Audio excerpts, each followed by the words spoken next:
नमो नमः सुस्वागतम। आप सभी का स्वागत है कक्षा 9वीं में संस्कृत विषय की वर्कशीट 21 का अध्ययन करने के लिए। गत वर्कशीट में भी हमने जो पाठ पढ़ा था उसी का अगला अंश हम आज पढ़ने जा रहे हैं। पाठ का शीर्षक है पर्यावरणम।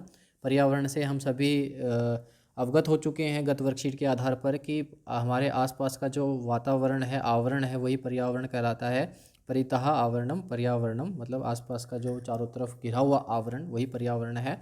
और हमने जाना था गत वर्कशीट में किस प्रकार से प्रकृति की रक्षा कर कर ही हम पर्यावरण को सुरक्षित रख सकते हैं, ऐसा हमने पढ़ा है गत वर्कशीट में। आइए उसी के आधार पर हम आगे अध्ययन करेंगे। तो सर्वप्रथम वाचन करते हुए साथ में इसका अर्थ समझते हुए चलेंगे। यहाँ पर बताया गया है शीतल मंद सुगंध वन पवना औषध कल्पम प्राणवायु वितरंती। यहाँ पर शीतल से साथ शीतल और मंद मतलब ठंडी और जो धीमी चलने वाली सुगंध युक्त जो वन की यानी जंगल में बहने वाली जो पवन है, हवा है, यानी वन में बहने वाली जो शीतल और मंद सुगंधी जो पवन है कैसी होती है वो औषध कल्पम, यानी वहाँ पर वनों में आपने देखा होगा कई प्रकार की औषधियों वाले वृक्ष होते हैं, तो उनसे होती हुई जो पवन बहती है वो औषध कल्पम हो जाती है, यानी औषध युक्त हो जाती है, यानी उसमें कई प्रकार की औषधियाँ मिश्रित हो जाती हैं। तो उस सुगंध के द्वारा प्राण वायु वितरंती, यानी जो ऐसी वायु जिससे हमें लेने से हमारी जो प्राण वायु है यानी हमारा जो जीवन है वो और बढ़ता है, वृद्धि करता है, तो ऐसी वन में पवन बहती है, ऐसा इस वाक्य में बताया जा रहा है। परंतु स्वार्थांधो मतलब लेकिन जो स्वार्थ में अंधे हो गए हैं, मतलब स्वार्थ में अंधे मतलब जो ये नहीं जानता कि जो हम कार्य करने जा रहे हैं वो सही है गलत है, बस अपने लाभ के लिए वो कार्य कर देते हैं, तो ऐसे व्यक्ति को स्वार्थांध कहते हैं, मतलब स्वार्थी होकर, सेल्फिश जिसे कहा जाता है। तो ऐसे स्वार्थांध क्या कर रहे हैं, मानवः, ऐसे स्वार्थांध मानव यानी जो ऐसे सेल्फिश मनुष्य हैं, तदेव पर्यावरणम अद्य नाशयति, वो अब क्या कर रहे हैं ये जानते हुए भी कि ऐसे मतलब वन में सुगंधित और प्राणवायु है जिससे व्यक्ति के जीवन की रक्षा होती है, वृद्धि होती है, जीवन में उसकी आयु बढ़ती है, ऐसा जानते हुए भी जो स्वार्थ में अंधे हैं वो मानव पर्यावरणम अद्य नाशयति, वो उस पर्यावरण का नाश कर रहे हैं, उसको ख़त्म करते जा रहे हैं। तो ये यहाँ पे बोला जा रहा है।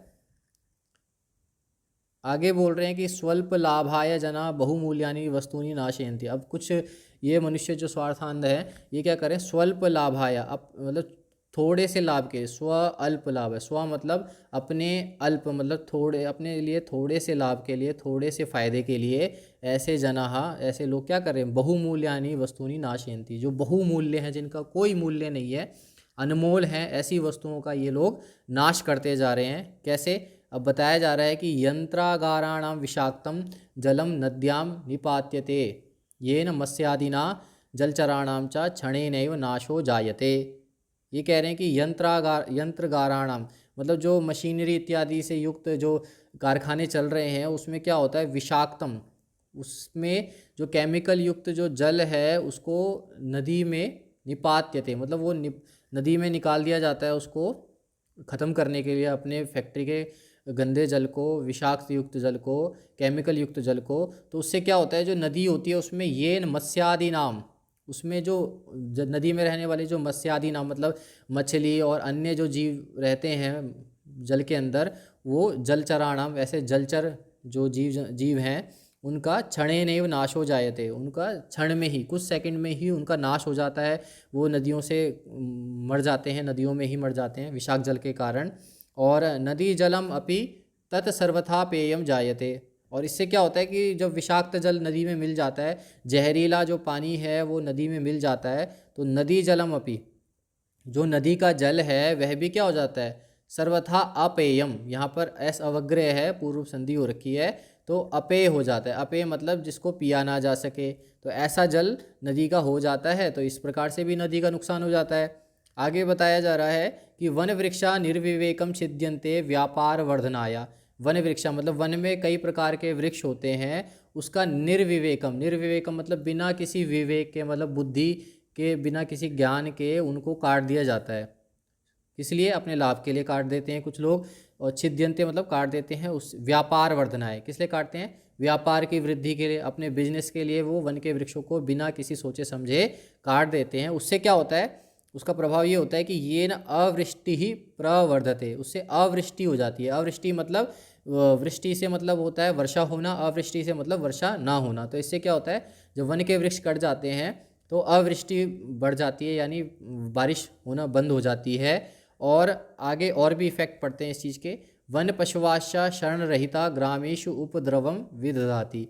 अब जब वन में जो रहने वाले पशु पक्षी हैं वो वन में इसलिए रहते हैं क्योंकि वहाँ पर चारों तरफ से उनको वन का वातावरण उपलब्ध हो पाता है। मगर जब वन के वृक्ष ही कट जाएंगे तो वन पशुवश्य, जो वन में रहने वाले पशु पक्षी हैं वो शरण रहिता, उनका जो शरण मतलब जहाँ रह रहे हैं उससे रहित हो जाते हैं, उनका घर हट जाता है। तो उससे वो ग्रामेशु उपद्रवम विदधाति, ग्रामेशु मतलब गाँव में वो उपद्रव मचाते हैं, वो गाँव की तरफ बढ़ जाते हैं। तो उसमें कुछ जंतु हिंसक हैं, कुछ नहीं है, परंतु उन सबसे गाँव के आसपास जो फसल इत्यादि है उसका नुकसान होता है, गाँव के मनुष्यों का नुकसान होता है। तो इस प्रकार से इसका भी इफेक्ट पड़ता है वन के वृक्षों को काटने का। आगे बताया जा रहा है, शुद्ध वायुरपि वृक्ष कर्तनात् संकटापन्नो जातः।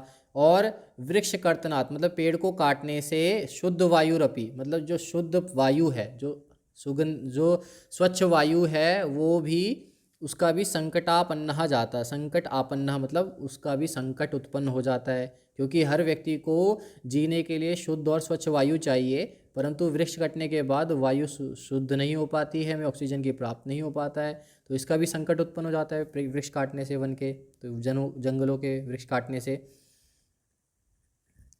आगे, एवं ही स्वार्थांध मानवैर विकृतिम उपगता प्रकृतिरेव तेषां विनाशकर्त्री संजाता। एवं ही इसी प्रकार से जो स्वार्थंध मानव है, मतलब जो अपने लाभ के लिए काम कर रहे हैं, उसके कारण जो प्रकृति है, प्रकृति से आपको बताया है कि वन झरने पशु पक्षी इत्यादि प्रकृति के हिस्से हैं, ये क्या हो जाती है, विकृत हो जाती है, क्योंकि प्रकृति से इस प्रकार से छेड़छाड़ हो रही है और वो विकृत हो जाएगी।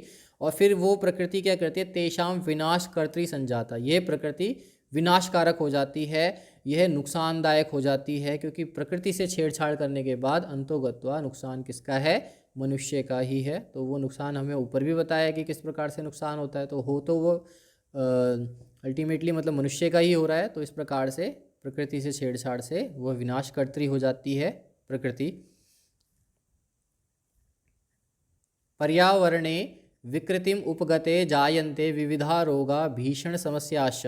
और पर्यावरण में ही, पर्यावरण से क्या होता है, विकृति उपगते मतलब विकृति उत्पन्न हो जाती है, उसमें विकृति आ जाती है पर्यावरण में, और उससे क्या हो जाता है, विविध रोग, बहुत प्रकार के रोग और भीषण समस्याएं उत्पन्न हो जाती हैं।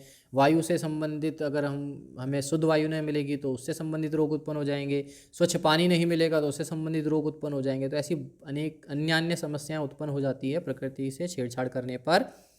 और ये आगे बता रहे हैं कि तत् सर्वम इदानीम चिंतनीयम प्रतिभाति, इसीलिए हमें इस चीज़ के प्रति चिंतन करना चाहिए, सोचना चाहिए भाई कि हमें ऐसा कार्य नहीं करना है जो ऊपर बताया गया है। क्योंकि बताया गया है कि धर्मो रक्षति रक्षितः इत्यार्ष वचनम। आर्ष वचनम मतलब वेदों में भी ऐसा कहा गया है कि जो धर्म की रक्षा करता है वो धर्म उसकी रक्षा करता है। तो धर्म से तात्पर्य है कि मनुष्य धर्म। यदि मनुष्य के अंदर मानवता नाम की चीज़ नहीं रह जाएगी तो फिर वह मानवता स्वयं खतरे में पड़ जाएगी। अगर इंसान अपने अंदर इंसानियत ख़त्म कर देगा तो वह इंसान के लिए ही नुकसानदायक है। तो ऐसा ही पर्यावरण रक्षणमपि धर्मस्यैव अंगम इति ऋषयः प्रतिपादितवन्तः। जो पर्यावरण की रक्षा करना ये हमारे धर्म का ही एक अंग है, ऐसा ऋषियों ने कहा है। जो ऋषि परंपरा आदि हमारे भारतवर्ष में चली आ रही है उसमें सदैव पर्यावरण की रक्षा के लिए हमें प्रेरित किया गया है, वृक्षों को लगाने के लिए प्रेरित किया गया है। तो इस प्रकार से अगर हम पर्यावरण को ही रक्षित नहीं रखेंगे, सुरक्षित नहीं रखेंगे, तो वह एक प्रकार से धर्म की रक्षा नहीं है, और धर्म की रक्षा नहीं होगी तो वो हमारी रक्षा भी नहीं कर पाएगा, यानी मानवता एक प्रकार से समाप्ति की ओर अग्रसरित हो जाएगी। तत्एव वापी कूप तड़ागादि निर्माणम देवायतन विश्राम गृहादि स्थापनंच धर्म सिद्धेः स्रोत रूपेण अंगीकृतम। इसीलिए कहा गया है कि हमने जो धर्म आदि ग्रंथ पढ़ते हैं उसमें बताया गया है कि वापी मतलब जो अपने जल के स्रोत हैं उनके बारे में बताया गया है कि उनका निर्माण कार्य जरूर करना चाहिए, जिसमें ये बताया गया है कुएं इत्यादि तालाब इत्यादि का निर्माण करना चाहिए। साथ ही देवायतन मतलब जो देव स्थान है उनका निर्माण करना चाहिए, मंदिर इत्यादि विश्राम गृहों का निर्माण करना चाहिए, क्योंकि धर्म आदि कार्य में ये पूर्ण सहभागिता निभाते हैं। ऐसा धर्म सिद्धि को स्रोत रूप में अंगीकृत किया गया है कि मतलब धर्म के ये कारक हैं, तो इनको भी हमें बनाते रहना चाहिए, ऐसा यहाँ बताया जा रहा है। और साथ ही ये बोल रहे हैं कि जो कुक्कुर, सूकर, सर्प, नकुल आदि स्थलचरा, कुक्कुर से तात्पर्य है कुत्ता, सूकर से मतलब सूअर, सर्प से मतलब सांप, नकुल से मतलब जो नेवला आदि जो स्थलचर हैं, स्थल पे चलने वाले जो ये जानवर हैं, और मत्स्य, मत्स्य मतलब मछली, कच्छप मतलब कछुआ, और मकर मतलब मगरमच्छ, जो इस प्रकार के जो जलचर हैं इनकी भी रक्षा हमें करनी चाहिए। ऐसा नहीं है कि इनको हमें समाप्त कर देना चाहिए। क्यों? क्योंकि यतस्ते स्थल मल अपनो दिनो हो, मतलब क्योंकि ये जो स्थल के जो हमने जानवर बताए हैं ये क्या करते हैं, जो भूमि पर उत्पन्न मल है, वो भूमि की जो गंदगी है उसको ये साफ करते हैं। तो ये जंतु जानवर हमारे लिए बहुत उपयोगी हैं। इसी प्रकार से जो मत्स्य, कच्छप और मकर इत्यादि जो जंतु जानवर का भी हमने वर्णन किया है, ये जल मलाप हारिणश्च, ये जल में उत्पन्न जो गंदगी है उसको हरण करने वाले हैं। तो जो स्थलचर हैं वो स्थल मतलब भूमि की गंदगी को साफ करते हैं, और जो जलचर हैं वो नदी की गंदगी को साफ करते हैं। इसीलिए कहा गया है प्रकृति रक्षैव संभवति लोक रक्षेति न संशया। तो प्रकृति की रक्षा से ही लोक, इस संसार की रक्षा संभव है। अगर प्रकृति सुरक्षित नहीं रहेगी तो यह संसार भी सुरक्षित नहीं रहेगा, इसमें कोई संशय नहीं है, कोई भी इसमें डाउट नहीं है। ऐसा इस गद्यांश में बताया गया है। इस गद्यांश में आए हुए कुछ कठिन शब्दों का यहाँ शब्दार्थ है, छात्र इसका अध्ययन करें। साथ ही यहाँ पर हिंदी अनुवाद दिया जा रहा है, इसका भी छात्र स्वयं अध्ययन कर लें ताकि विषय अच्छी तरह अवगत हो जाए। और इसी के आधार पर यहाँ पर कुछ व्याकरणिक टिप्पणियाँ आई हैं, इसका भी छात्र अध्ययन कर ले। आइए इसी के आधार पर कुछ प्रश्नोत्तर हैं जिनका हमें अब पढ़ना है, तो इसको करते हैं। यहाँ पर सर्वप्रथम जो प्रथम प्रश्न पूछा गया है, सुरक्षितम पर्यावरणम कुत्र उपलभ्यते स्म, तो सुरक्षित पर्यावरण कहाँ उपलब्ध होता है, ये गत वर्कशीट के आधार पर प्रश्न है। तो वन में सुरक्षित पर्यावरण उपलब्ध होता है, वने यानी वन में। आर्ट्स वचनम किम अस्ति, आर्ट्स वचनम जो आर्ट्स वचन आया है इस वर्कशीट में वो आया है धर्मो रक्षति रक्षितः, यानी धर्म की रक्षा करने पर ही स्वयं की रक्षा होती है, मानव धर्म की। और पूर्ण वाक्येन उत्तरत का पर्यावरणम कथम सुरक्षितम भविष्यति, पर्यावरण कैसे सुरक्षित हो सकता है, तो इसका उत्तर होगा दूसरे के काका वापी, सॉरी, इसका हम उत्तर इस प्रकार से लिखेंगे कि पर्यावरण कथम सुरक्षितम भविष्यति, प्रकृतेः रक्षणम, मतलब प्रकृति की रक्षा कर कर, प्रकृतेः रक्षणम कृत्वा पर्यावरणम सुरक्षितम भविष्यति, मतलब पर्यावरण की रक्षा कर कर ही, प्रकृति की रक्षा कर कर ही पर्यावरण की रक्षा होगी। इस प्रकार से ये प्रथम दूसरे के का उत्तर हो गया। दूसरे के खा का उत्तर देख लेते हैं। धर्म सिद्धे स्रोत रूपेण किम अंगीक्रियते, धर्म सिद्धि में क्या बताया गया है, वापी, कूप, तड़ाग आदि निर्माणम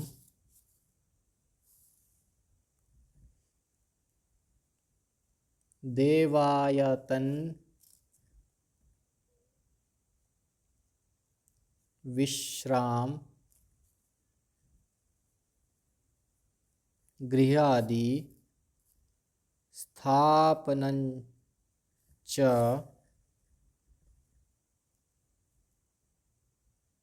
धर्म सिद्धे स्रोत रूपेण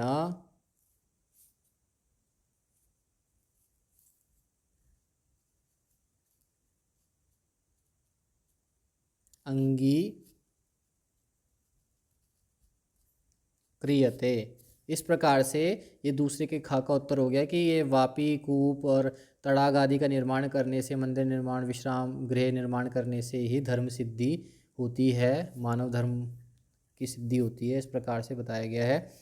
अब प्रश्न तृतीय में कुछ निर्देशानुसार हम उत्तरत है काका लोक मंगल शासिना ऋषयः इत्यत्र विशेषण पदम किम। तो यहाँ पर विशेषण पदम क्या है, लोक मंगल शासिनः, ये इसका विशेषण है। और खा में विविधा ददाति, इसमें इसका कर्ता कौन सा है, तो विहगा। अगर आप गद्यांश में देखेंगे तो विहगा इसका कर्ता पद है। देवालय इत्यर्थे किम पदम प्रयुक्तम, देवालय के लिए यहाँ पर कौन सा शब्द आया था, देवायतनम। फिर इसके त्रायते इत्यर्थे अस्य कौन सा यहाँ पर इसका कर सकते हैं हम, रक्षयते, रक्षते, इस प्रकार से इसका आता है। तो सभी छात्र इस प्रकार से इन प्रश्नों का उत्तर कर लें। आशा है आपको यह वर्कशीट समझ में आई होगी। धन्यवाद।